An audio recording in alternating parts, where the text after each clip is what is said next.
नमस्कार बच्चों, SKB number 1 चांद नगर में हिंदी की कक्षा में आपका आज फिर से स्वागत है। तो चलिए चलते हैं अपनी हिंदी की कक्षा में।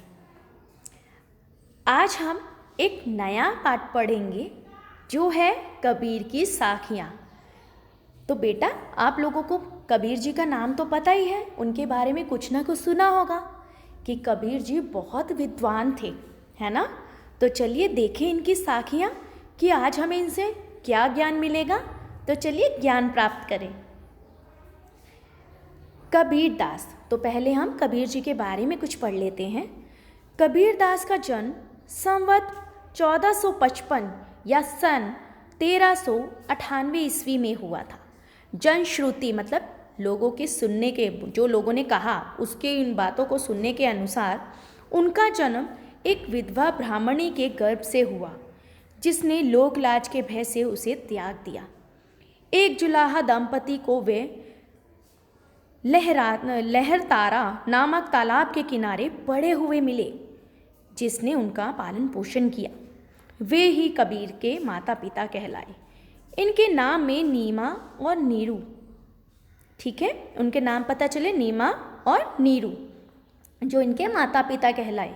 कबीर की मृत्यु 120 वर्ष की आयु में संवत 1575 और 1518 ईस्वी में मगहर में हुई थी। तो ये हमने जाना कबीर जी के बारे में, उनके जन्म के बारे में। तो चलिए अब देखते हैं कबीर की साखियाँ। आज आपका कार्यपत्रक है 12 तारीख।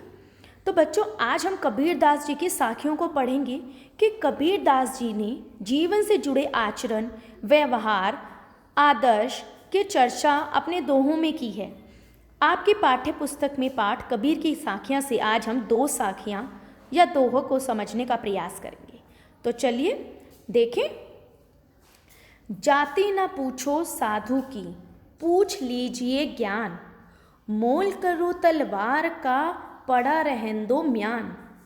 देखिए, जाति ना पूछो साधु की मतलब हमें कभी भी साधु की जाति को महत्व नहीं देना चाहिए, साधु के ज्ञान को महत्व देना चाहिए। जिस तरह से कि हमें तलवार को महत्व देना चाहिए, ना कि उसकी म्यान को। लेकिन इसके माध्यम से हमें क्या कहना चाहते हैं कबीर? भावार्थ देखते हैं। हमें किसी साधु की जाति या धर्म से कोई मतलब नहीं होना चाहिए, बल्कि उसके ज्ञान से मतलब होना चाहिए। जैसे मोल भाव तलवार का करना चाहिए, ना कि म्यान का, क्योंकि युद्ध में तलवार की उपयोगिता होती है, म्यान की नहीं। तो कहने का अर्थ यहाँ पर ये है कि हमें जाति पाति का भेदभाव नहीं करना चाहिए। हमें उससे मिलने वाले ज्ञान या किसी भी वस्तु की उपयोगिता को महत्व देना चाहिए, ना कि बेकार के दिखावे को।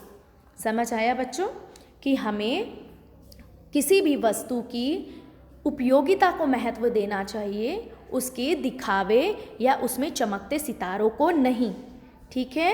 तो और जाति पाति को भी नहीं मानना, उससे मिलने वाले ज्ञान को मानना है। समझ आया आपको? तो चलिए आगे पढ़ते हैं।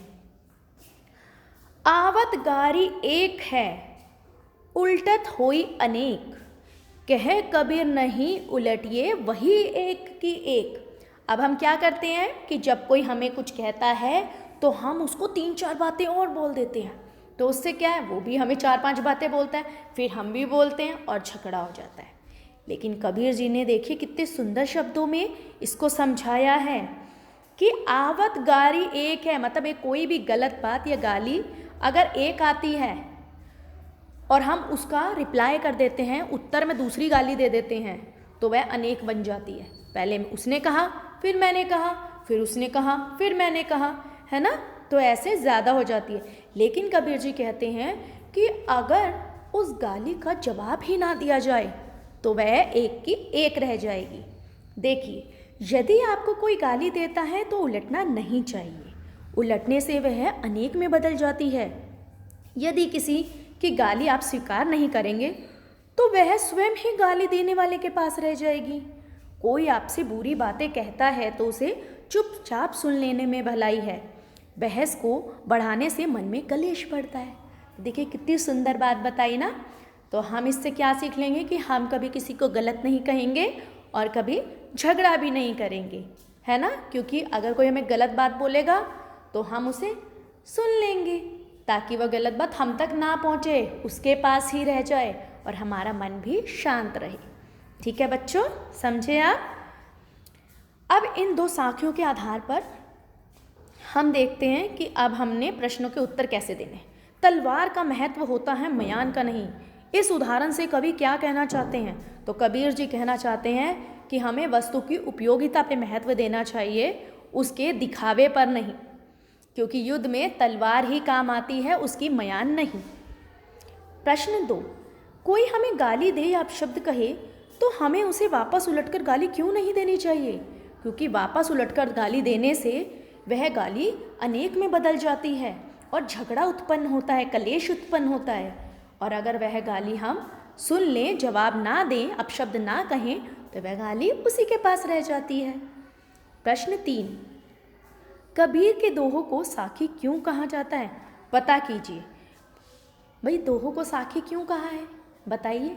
क्योंकि हमेशा इनके दोहे हमें कुछ ना कुछ ज्ञान की बातें, हमारे आचरण, व्यवहार, आदर्शों की बात करते हैं, हमें कुछ ना कुछ सिखाते हैं, इसलिए इनके दोहों को साखी कहा गया। ठीक है। गतिविधि, पाठ से अलग कबीर के अन्य 5 दोहे ढूंढकर लिखिए। इस गतिविधि में आप अपने माता पिता या शिक्षकों की सहायता ले सकते हैं।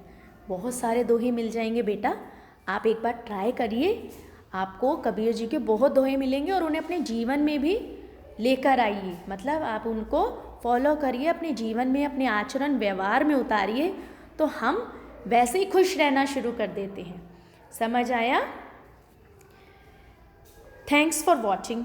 और एक ज़रूरी संदेश, stay home, stay safe, stay strong. Diwali है, खुशी से मनाइए, लेकिन मास्क ना उतारिए, भीड़ वाली जगह ना जाएं, और कोरोना से फाइट जारी है और सुरक्षा ही बचाव है। तो नियमित रूप से हाथों को धोते रहें, ज़्यादा लोगों के संपर्क में ना आए।